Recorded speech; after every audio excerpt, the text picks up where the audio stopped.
करूया a minus 3. एका bracket मध्ये phi a मायनस 1 आणि एका ब्रॅकेट मध्ये a मायनस 3 आहे. आता ह्या ज्या आलेल्या दोन टर्म आहेत phi a minus 1 a minus 3 या 5a square minus 16a plus 3 याच्या ऐवजी आपण टाकणार आहोत. बघूया आता व्हॅल्यू टाकून. वरती आपल्याला काय मिळालंय a minus 3 a square plus 3a plus 9 upon ह्याच्या ऐवजी आता मी काय लिहिणार 5 square minus 16a plus 3 5a minus 1 आणि a मायनस 3. आता ध्यानात घ्या इथे आपल्याला काय करायचं आहे डिवीजन करायचे. डिवीजन करणं म्हणजे मल्टिप्लाय करायचा मल्टिप्लिकेटिव्ह इन्व्हर्स घेऊन. कशा पद्धतीने इन्व्हर्स घेणार ज्या टर्मचा इन्व्हर्स घ्यायचा. इन्व्हर्स घ्यायचा म्हणजे डिनोमिनेटर न्यूमरेटर आणि न्यूमरेटरचा डिनोमिनेटर करायचा. सो खाली काय येईल return a square plus 3a plus 9 आणि वरती काय येईल 5a प्लस 1 5a मायनस 1. बघा बरं कोणकोणत्या टर्म्स कट होतात. a minus 3 a minus 3 cut. ही अख्खी term cut a square plus 3a plus 9 a square plus 3a square plus 9 5a minus 1 5a minus 1. फक्त काय राहतंय 5a प्लस 1. हे त्याचं आन्सर.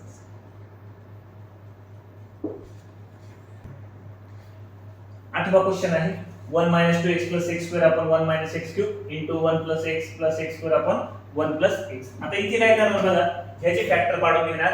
1 minus x cube याला आपण a cube minus b cube चा फॉर्म्युला यूज करणार. त्यानंतर हा आहे असाच ठेवूया.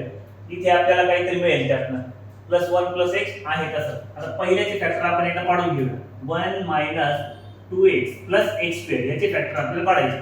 आपला स्टेप्स काय आहेत पहिल्या आणि थर्ड टर्मची काय करणार मल्टिप्लिकेशन करणार. सो काय येईल ते मल्टिप्लिकेशन x स्क्वेअर येईल आणि x स्क्वेअर चे असे फॅक्टर पाडायचे जेणेकरून आपल्याला काय मिळेल -2x मिळेल. सो कसं करावं लागेल ते -x आणि -x केलं तरच ते मिळतील. -x ह्याच्या पुढे काहीच नसतो म्हणजे काय असतो 1. ह्याच्या पुढे काहीच नसतो म्हणजे 1 असतो. सो -1 हे झाले -2x आणि यांचं जर आपण मल्टिप्लिकेशन केलं तर ते आपल्याला काय मिळतं x स्क्वेअर मिळतं प्लस x स्क्वेअर. सो बघूया कशा पद्धतीने लिहिणार. 1 minus 2x plus x square ह्या टर्मला कसं लिहिणार 1. आता -2x ऐवजी आपण काय लिहिणार -x plus x square. हे लक्षात ठेवा. आता यातनं कॉमन काढण्यासाठी काहीच नाही. या टर्म मध्ये फक्त आपण कॉमन काय घेणार 1. मग आतमध्ये परत तीच टर्म राहील. इथे कॉमन काय घेणार x न कॉमन घेणं म्हणजे या दोन टर्मला डिवाइड करणं. x न x ला डिवाइड केलं तर 1 मिळेल. -x न जर ह्या प्लस x स्क्वेअर ला डिवाइड केलं तर काय मिळेल रे -x मिळेल. सो फॅक्टर आपल्याला काय मिळाले 1 x 1 x. आता मी ती पुन्हा ऐवजी लिहिली 1 x 1 2x plus x square ऐवजी लिहिली. ठीक आहे ते तसं ठेवूया. आणि 1 x क्यूब च्या बाबतीत सोडूया बघा 1 x क्यूब याला आपण या पद्धतीने लिहू शकतो का 1 क्यूब x क्यूब. नक्कीच लिहू शकतो. जे पुन्हा प्रमाणे आहे a क्यूब b क्यूब च्या पद्धतीने आहे. सो त्यानुसार एक्सपान्शन काय होईल रे 1 x त्यानंतर 1 चा स्क्वेअर प्लस x आणि प्लस x चा स्क्वेअर a b a